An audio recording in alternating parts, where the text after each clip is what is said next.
সুস্মিতার রান্নাঘরে সবাইকে স্বাগত। তো আজকের রেসিপি চালা মাছের ঝাল। প্রথমে মাছটাকে আমি ভালো করে ধুয়ে নিয়েছি। এবার লবণ হলুদ দিয়ে আমি ম্যারিনেট করে নেব।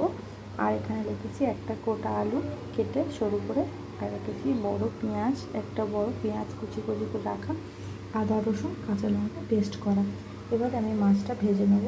কড়াইয়ের মধ্যে আমি কড়াইতে তেল গরম করতে বসিয়ে দিয়েছি। এবার মাছটা 1 চা চামচ, ছোটো চামচে 1 চামচ হলুদ, 1 চামচ লবণ, 1 চামচ লঙ্কার গুঁড়ো দিয়ে মাছটাকে ভালো করে আমি মেখে নিই। এখানে আমি 500 গ্রাম মাছ নিয়েছি।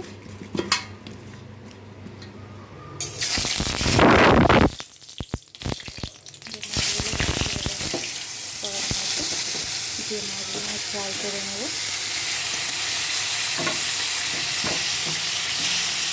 মাছটাকে একবার উল্টে দিয়েছি, আর একটু উল্টে নেব। দিয়ে ভালো করে ভাজা করে নেব।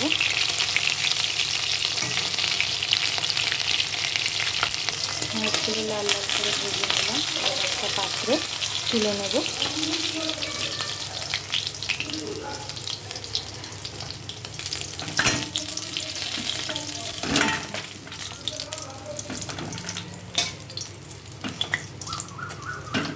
মাছগুলো ভেজে তুলে নিলাম। ওই কড়ার মধ্যে আরেকটু তেল দিয়ে এর মধ্যে দেব পেঁয়াজ। পেঁয়াজটা লাল লাল করে ভাজবো। পেঁয়াজটা ব্রাউন করে লাল করে ভাজা হয়ে গেছে। মধ্যে দেবো বা আদা রসুন পেস্ট, আদা রসুন পেস্ট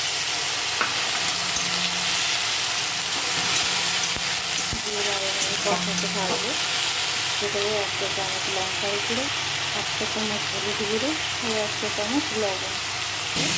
নাড়াচাড়া করে কষিয়ে নেব মশলাটাকে।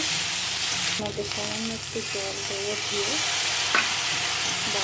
মশলার বাটিটা একটু জল দিয়ে আবার কষাচ্ছি ভালো করে। টমেটো দিলে ভালো হতো, তো আমি এখানে দেবো টমেটো সস। টমেটো যেহেতু দেখছি না, তাই দেবো টমেটো সস। মাছের ঝালে টমেটো বা টমেটো সস দিলে টেস্টটা একটু ভালো হয়। মধ্যে দেবো টমেটো পেস্ট সস, একটু জল দিয়ে দিলাম। দিয়ে আবার নাড়াচাড়া করে নিয়ে আলু দিয়ে কষে নিয়ে জল ঢেলে দিলে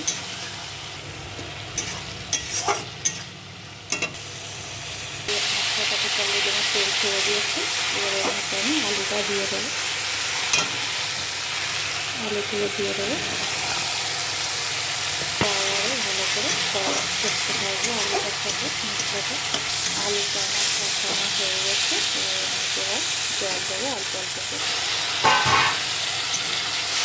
অল্প অল্প করে জল দেবো আর নাড়তে থাকবো বারে বারে।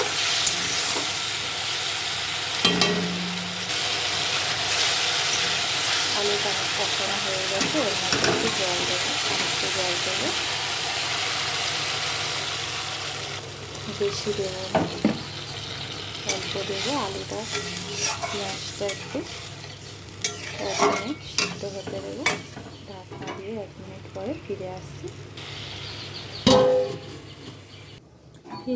1 মিনিট পর ঢাকনাটা খুলে দেখবো। মোটামুটি আমার আলু সিদ্ধ হয়ে গেছে। আমি মাছটা দিয়ে দেবো। ভেজে রাখা মাছগুলো দিয়ে দেবো। দিয়ে ভালো করে নাড়াচাড়া করে নেবো। আপনারা এর মধ্যে একটু উপর থেকে ধনেপাতা ছড়ি দিতে পারেন বা কাসুরি মেথি দিলে আরও স্বাদটা বেড়ে যাবে। সামান্য একটু মিষ্টি দিলাম, একটু গরম মশলা উপর থেকে ছিটিয়ে দিলাম। আবার নেড়ে চেড়ে নিলাম। নেড়ে চেড়ে নিয়ে দিলেই আমার রেডি চালা মাছের ঝাল। রেসিপিটা ভালো লাগলে লাইক করবেন, সাবস্ক্রাইব করবেন। Thank you.